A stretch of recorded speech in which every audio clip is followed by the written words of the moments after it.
A warm welcome to all the viewers for the course Strength of Materials, AME 302. Myself Thiapal, Assistant Professor of Department of Mechanical Engineering, JIS College of Engineering. And today in this particular lecture, what I am going to say is today I am going to discuss about the polar moment of inertia regarding the module of M05, that is the torsional in circular shaft. So whenever we are discussing about the polar moment of inertia, then the first thing that arises in our mind, what is polar moment of inertia? So if I come to the topic, that is the polar moment of inertia, it is basically also known as the second polar moment of area, which is a quantity that is used to describe the resistance to torsional deformation, or in fact you can term as the deflection in cylindrical object, as well as the segmented or the cylindrical object, you can say with an invariant cross section, as well as you can say that no significant wrapping or out of plane deformation is occurring.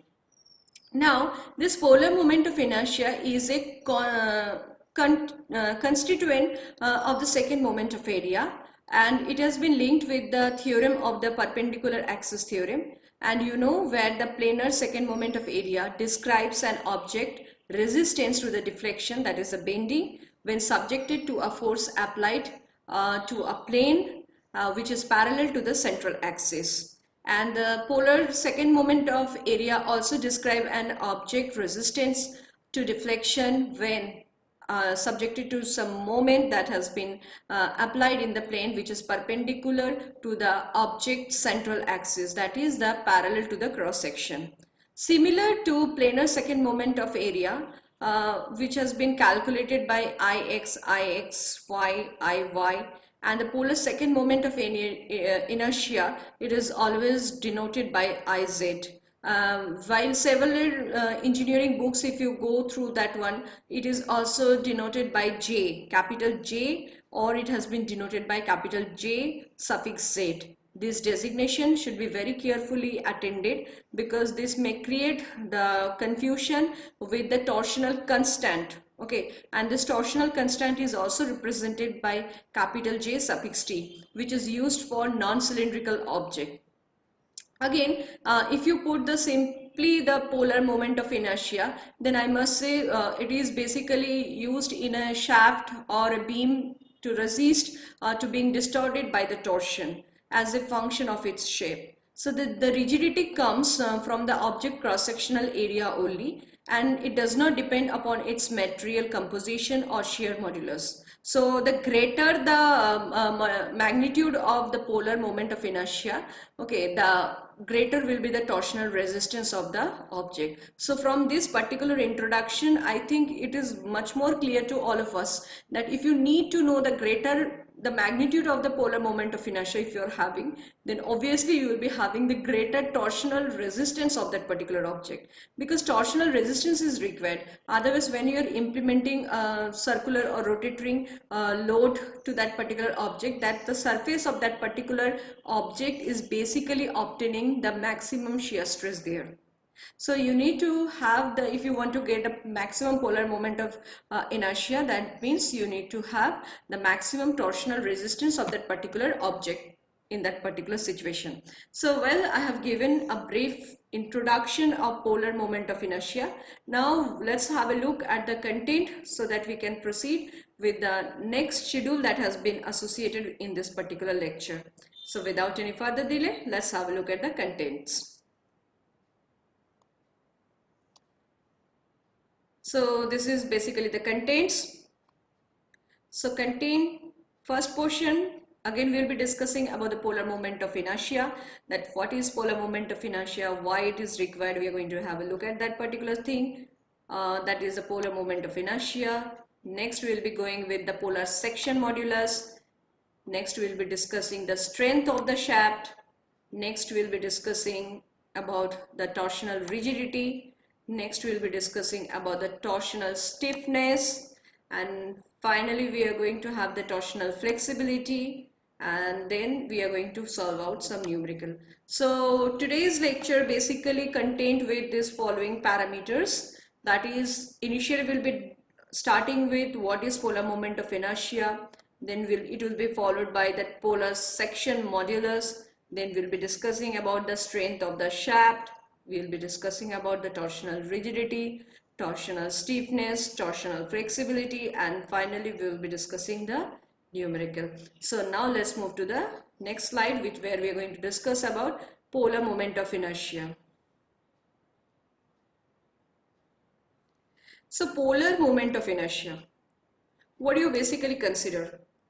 This is none other than the moment of inertia of a plane area with respect to its axis perpendicular to the plane of the figure, which is called the polar moment of inertia with respect to the point where the axis intersect the plane.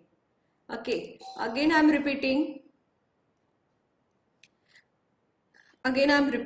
the polar moment of inertia, that is the moment of inertia of a plane area with respect to an axis which is perpendicular to the plane figure, which is known as polar moment of inertia with respect to the point. Next, if you consider the axis of intersection of the plane, then I must say that polar moment of inertia is considered for any plane area with respect to the point where the point is located. I mean to say the point where the axis intersect the plane. And in circular plane, this point is always the center of the circle. So if you consider a circular section, then your polar moment of inertia, or I may consider the particular point, it is always situated at the center of the circle. Now all of you know that the torsional equation, which is known as tau by r is equal to c theta by L. Now c can be represented by capital G also, because c and g both are modulus of rigidity. Again I am repeating, it can be c or it can be g. If I am telling this is capital C or you go with capital G, both basically represent modulus of rigidity. Okay, so tau by r is equal to c theta by L.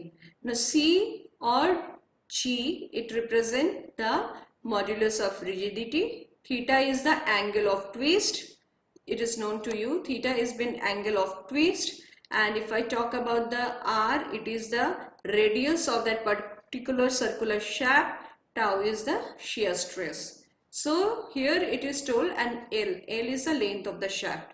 So it is clear to all of you that what we are meaning in this particular statement. So if you need to know the torsional equation, then what you have shown, torsion is equal to pi by 16 into tau into d cube. So capital D cube is what? Diameter of that particular shaft. And if you need to know the maximum shear stress or the stress that has been experienced by the surface of that particular shaft, then it is represented by tau is equal to 16t by pi d cube. So again, if I come to a conclusion for this polar moment of inertia, I must say that the moment of inertia of a plane area with respect to an axis which is perpendicular to the plane of the figure, which is called polar moment of inertia, and that is also with respect to the point where the axis intersect the point or the plane. And if you consider a circular plane, then obviously the point will always lie at the center of the cycle. So center of the circle. So again I am repeating, you know the torsional equation, that is tau by r is equal to c theta or g theta by L, and your torsion is equal to pi by 16 into tau into d cube, and if you need to find out the stress, then it is 16 into t by pi into d cube. Now c or g, these both are basically modulus of your rigidity. Now let's have a look at the next slide. Now polar moment of inertia, what we are doing is that this particular thing, Now you know that tau value is known to you. So what you are doing is that in this particular equation, if you put the equation, the value for tau in your equation number 1, then you will be getting 16t by pi d cube into r, that is equal to c into theta by L. And this, what is that you are happening is here, it is none other than t is the torsion, d is the diameter of that particular shaft, r is the radius of the shaft, and you can see that c is the modulus of rigidity, theta is the angle of twist, and L is the length of the shaft. So after substituting the value, what you are getting is that it can be written in the form as pi by 16 into d cube into r, that you can see in this particular portion, and this is above is the t, that is equal to c into theta by L. So after solving this particular equation, r, why this r is again further determined with d? Because in the terms of diameter we are finding. So r is what? That is d by 2. So if you write here d by 2, then what is happening? This d into d cube, you are getting d to the power 4, and 16 into 2 is your 32. So the equation right now you have achieved is t by pi by 32 into d to the power 4 is equal to c into theta by L. Now this portion, now please look at this portion, that is pi by 32 into d to the power 4. This is represented by your j. That's why here you have written, this portion has been written as t by j is equal to g theta by L. So guys, you can see that how we are getting this polar moment of inertia. Okay, now look at the next portion here. What I told you, that is j is equal to pi by 32 into d to the power 4, and this is none other than your polar moment of inertia. So far we have discussed in the term of theoretical, that what is polar moment of inertia, or it is also known as the second moment of area, isn't it? So here you can see that how basically the polar moment of inertia that has been determined. Again I am telling, polar moment of inertia that can be represented by j or j suffix z, and please be sure it may not get in conflict with the torsional constant that is represented by capital J suffix t. Both are different. Don't think that j means always polar moment of inertia. If it is j or j suffix z, then only it is polar moment of inertia. But if it is j suffix t, then it is your torsional constant. And if you need to have a polar moment of inertia, the maximum the polar moment of inertia will be present. The maximum torsional resistance will be obtained for that particular circular shaft. So this thing you have to keep in your mind, that polar moment of inertia value must be holding the maximum value, then only you can get the maximum torsional resistance of that particular circular shaft. So here from this particular polar moment of inertia, we have got a basic idea that how we are going to calculate the polar moment of inertia through the deduction. And listen, this is a very important deduction for this particular content. Next, if you put the third equation, so now you have got the value for this one. Third equation is known to you, that is t by j is equal to c theta by L. Now already you are aware that tau by r is equal to t by j, isn't it? You see this equation, it is also known to you, that is tau by r is equal to c theta by L. This is one of the equation that we have already obtained through the torsional equation. Another equation right now we have obtained, that is t by j is equal to c theta by L. So c theta by L is also equal to your tau by r. Again, c theta by L is also equal to t by j. So you can see these two equations basically denote the same thing. So tau by r is equal to c theta by L. Similarly, t by j is also equal to c theta by L. So this c theta by L has having two different value, but they are basically same. So from that particular equation, from the previous equation and from this today's equation, that is in respect to polar moment of inertia, and we have got the value previously, the torsional equation. If all are equal, then I can write, that is tau by r is equal to T by J is equal to C theta by L.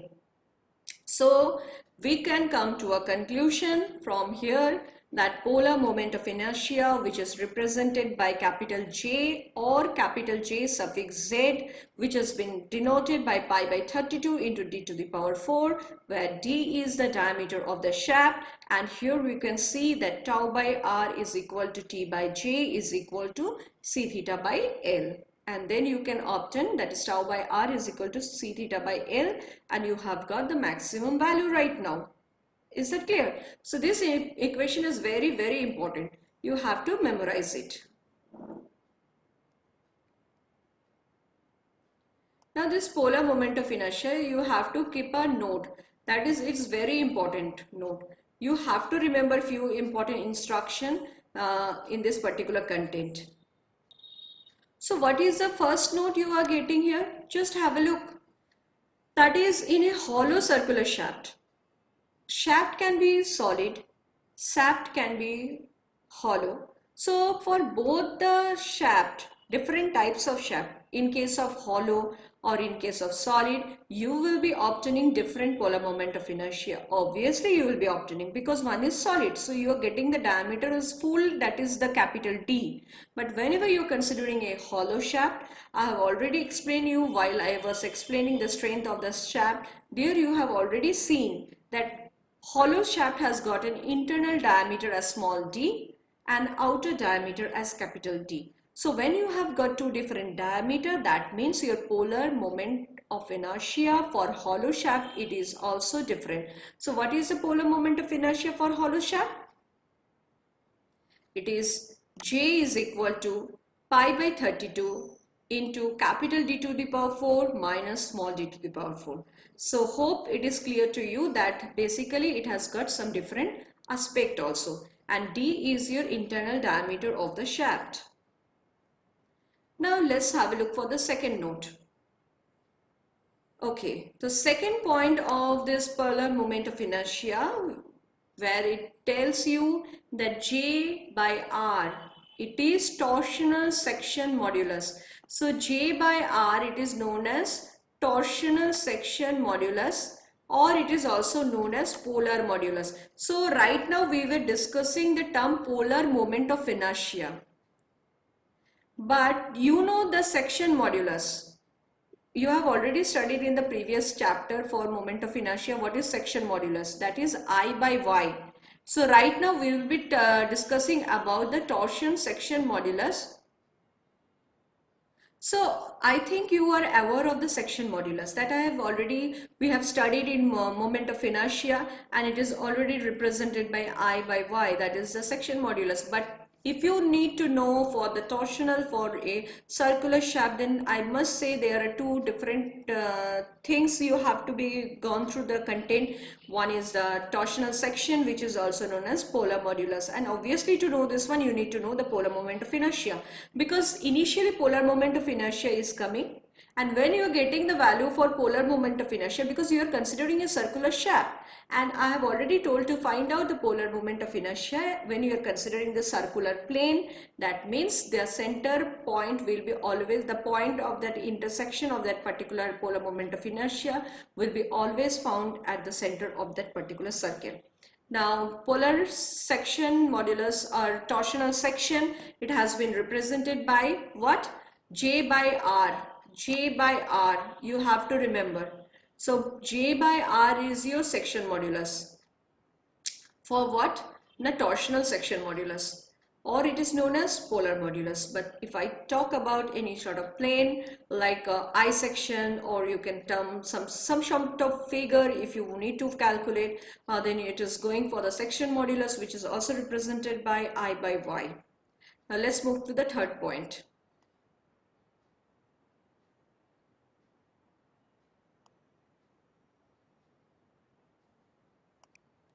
So in the third point, what we are getting, it is the polar modulus for a solid shaft, and obviously the polar modulus for a hollow shaft.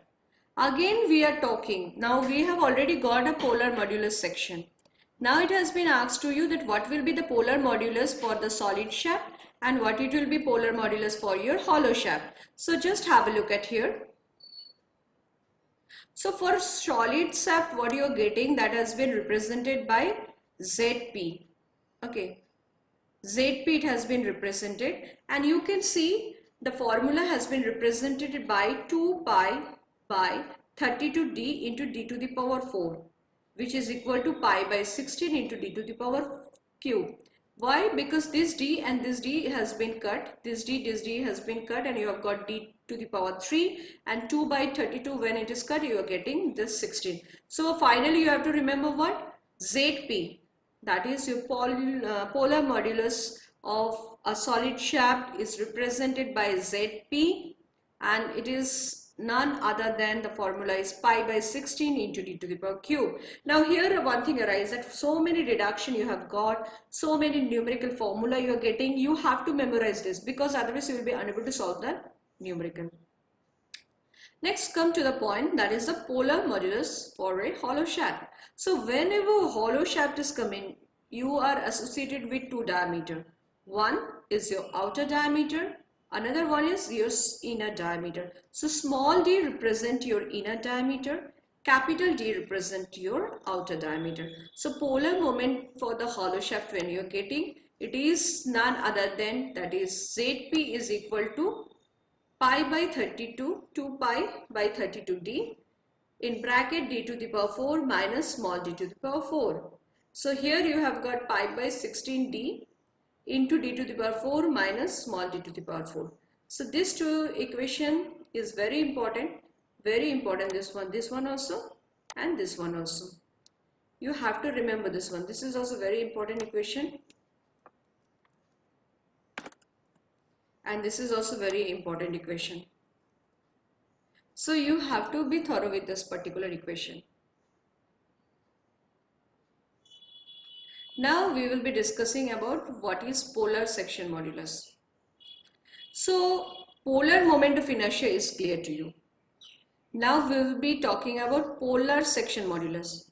So polar section modulus, it is basically the ratio of polar moment of inertia to the distance of the extreme fiber from the centroidal axis, that is the longitudinal axis. So if you consider a circle, you have got a point at the center. So if you need to know the distance of the extreme fiber from the centroidal axis, and that is also along the longitudinal axis, then obviously that is none other than your capital R, because d is your diameter of that particular shaft. So when your point is at the center of the circle, so from that center to the extreme outer fiber, if you need to know the distance, it is always represented by the radius, that is the R.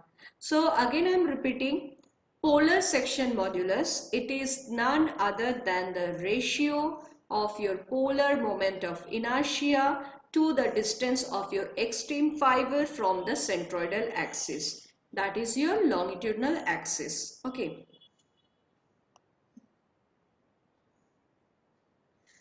And polar section modulus, that is represented by your Zp. So when you are getting the equation polar section modulus, it is represented by Zp, which is none other than polar moment of inertia, that is your Ip, by your R. And what is this Ip? Ip is none other than Ix plus Iy, that is moment of inertia along the x-axis and moment of inertia along the y-axis. So polar moment of inertia is a summation of polar moment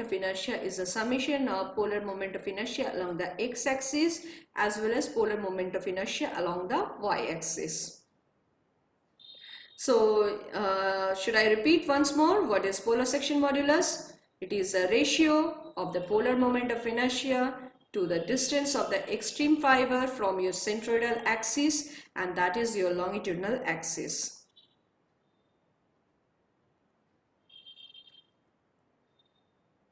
Now here you can see we will be describing with some figure polar section modulus for solid shaft. So for solid shaft, if you have a look here, so this is a particular solid shaft. You can see this is a circle and you can see the diameter has been considered as d, So this is the diameter basically, that is from here, if you consider through the center.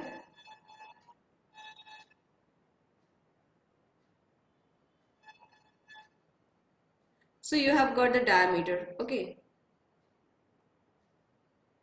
So what is your polar section modulus? It is none other than IP is equal to pi d to the power 4 by 32. So whenever you will be solving the numerical, you have to be very thorough with the equation. So what you are getting? Now you are getting the section modulus ZP, polar section modulus, that is your IP by R. So IP is how much? IP bar. This is basically ZP is none other than this capital Z, this suffix P is equal to IP by R.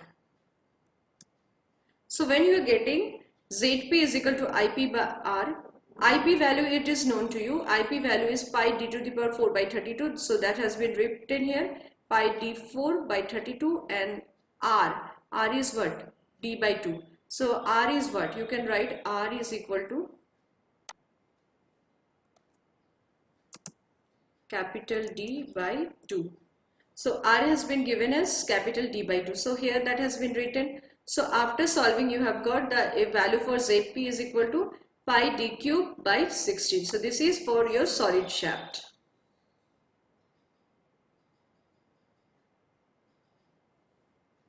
Now polar section modulus that we'll be discussing for the hollow shaft. So you can see this is a circular shaft.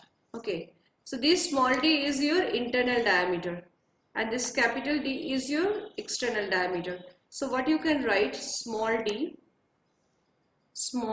is equal to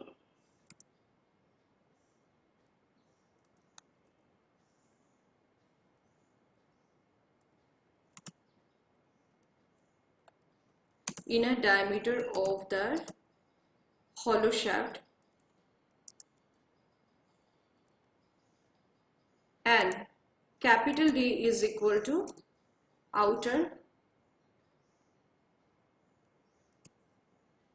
diameter of the hollow shaft. So here you can see D is the inner diameter of the hollow shaft, small d, and this one capital D is the outer diameter of the hollow shaft. So from there what you have got the value, that is IP is equal to pi d to the power 4 minus d to the power 4 by 32. So ZP means again you know ZP is again equal to what? That is IP by your R. So IP by R again it is coming, so IP value it is known to you, that is pi into d to the power 4 minus small d to the power 4 by 32, and your R is none other than capital D by 2. So here you have got that is pi d to the power 4 minus d to the power 4 by 16d. So this is the formula solution for your ZP. ZP value is represented by this one. So this is none other than this is equal to your ZP. So here this you have to remember, this is equal to your ZP for your hollow shaft. Now we will be discussing about the strength of a shaft. How you are going to define the strength of a particular shaft. So strength of a shaft basically means the ability of the shaft to resist the action of the twisting moment, and this is only known as the strength of a shaft. So you know that T is equal to tau into ZP, that's the section modulus. So tau is what? It is a permissible shear stress, and ZP is your polar section modulus. Okay. So if you for a shaft to be stronger, obviously its polar section modulus should be maximum. Because I have already told that if the polar section modulus you are obtaining the maximum value, then only the resistance of the shaft will be much more high. So if your resistance of the shaft is much more high, then obviously the strength of the shaft will also be high. So for this reason, the most important point that you have to remember, that you have to recall, that is for any shaft, if you need to be having a strongest one, then its polar section modulus should be the maximum one. So generally for hollow circular shaft are basically more stronger than your solid circular shaft. So this you have to remember, that hollow circular shaft is more stronger than your solid circular shaft. So this thing you have to keep in mind. This is very important note for this particular strength of shaft. Now we are talking about the torsional rigidity. So what is torsional rigidity? It is the product of modulus of rigidity and polar moment of inertia. So polar moment of inertia and torsional rigidity, if we multiply, then only we are getting torsional rigidity. So this is the final equation, that is torsional rigidity is none other than modulus of rigidity by modulus of rigidity into your polar moment of inertia, and its unit is always represented in Newton meter square. Now we are discussing about the torsional stiffness, and it is defined as a torque that has been required to produce a unit angle of twist in the direction of the twist. And torsional stiffness is denoted by your K, and this equation has been given as, that is K is equal to GIP by L, that is the total length. And its unit has been given as Newton meter per radian. This torsional stiffness is also defined as the torsional rigidity per unit length of the shaft. So torsional rigidity is what? The product of polar moment of inertia into the modulus of rigidity. So you can see how all the equations are interrelated to each other. Now we are talking about the torsional flexibility. It is the angle of twist that has been produced by the unit of torque. Again, I am talking that torsional flexibility, it is none other than the angle of twist that has been produced by unit of torque. And torsional flexibility is denoted by, that is L by, it has been denoted by L by G into IP. And its unit is radian per Newton meter. Now let's have a look for a numerical. So if it has been asked to you that a solid circular shaft having a cross section which has been subjected to torque T, which will produce the maximum shear stress as tau in the shaft, then what will be the diameter of the shaft? The options have been given to you. You need to know the correct option. So now let's have a look at the example solution. So you know what you know, that is T by IP is equal to tau by R. And you know what is the equation for this maximum stress? That is T by IP into R. So after putting this value, you are not aware of this D. So from here equation you have got this D value. So D answer is what? 3 into root over of 16T by pi into tau. So the correct answer is option A. So this is your correct answer, option A.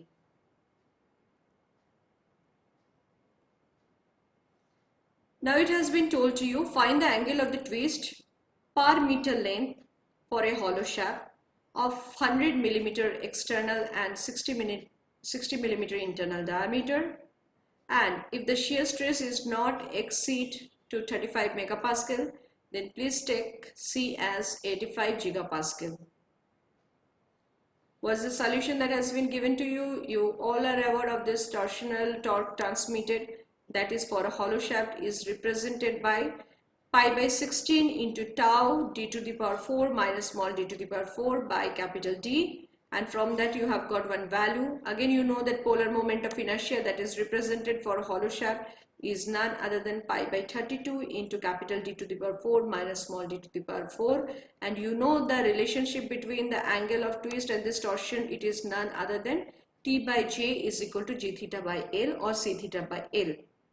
So when you are solving out this numerical, you have got the value for this theta, which is none other than 0.5 degree. So in radian it was 0.008 degree. You have to convert it into degree. So you have multiplied with pi by 180 and you have got as 0.5 degree. So this is the correct answer that has been asked to you. What is that is asked to you? That is the angle of twist. An angle of twist is represented by theta. So here you can see the theta has been represented the angle of twist, and so you have got the ultimate value.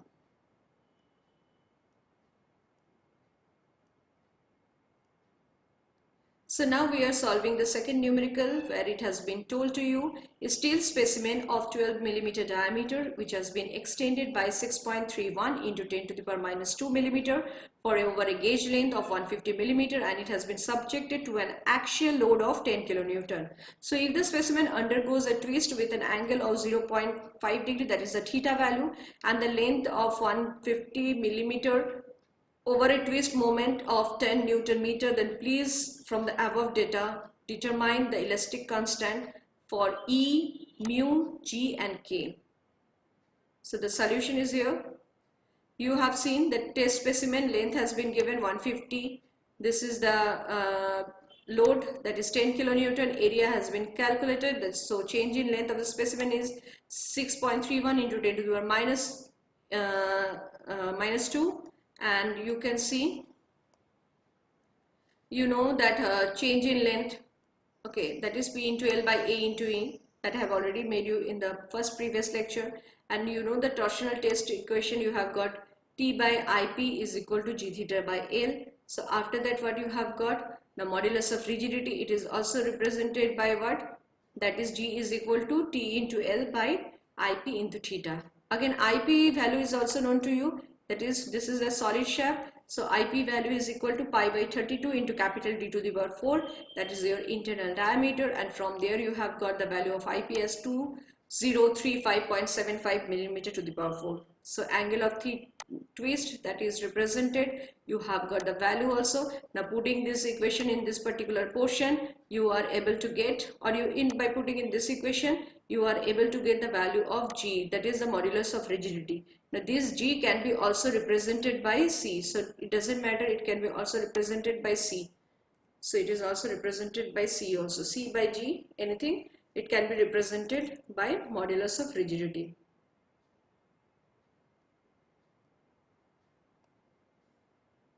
Now after having this one, you know the equation for modulus of elasticity, because you need to know the value of this particular portion also. So E is equal to 2G in bracket 1 plus mu, and from there you are able to get the value for mu. The mu is Poisson ratio, where you have got 0.24 the value. And again you know the formula for E, that is what is that? E is equal to 3K into 1 minus 2 mu. Now from here you will be able to find out the value for K.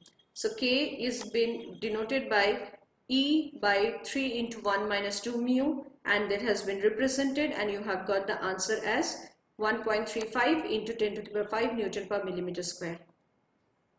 So here I conclude the video of the torsional equation for this circular shaft, where today we have basically discussed about the polar moment of inertia. We have discussed the section moment of this inertia, section modulus for this polar section modulus. Along with that, we have solved out various numerical. We have also discussed about the torsional flexibility, what is torsional strength, what is torsional rigidity, and in fact we have talked about the strength of the shaft, where you are getting the maximum shaft strength you can obtain. So what all are interrelated, that if you're having the maximum polar moment of inertia, that means you are obtaining the maximum torsional resistance, and if you are having the maximum torsional resistance, that means obviously you are expressing or you're experiencing a maximum strength of the shaft too. So from this particular lecture we have got a very clear idea what is the relationship between the polar moment of inertia along with the resistance of the torsional torsional resistance along with the strength of a shaft.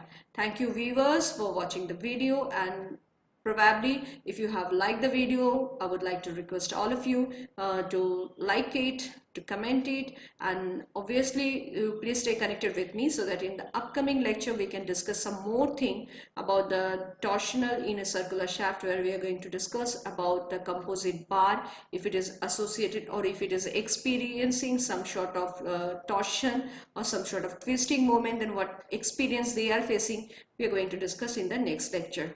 Thank you viewers for continuously staying with me and watching my video. Thank you.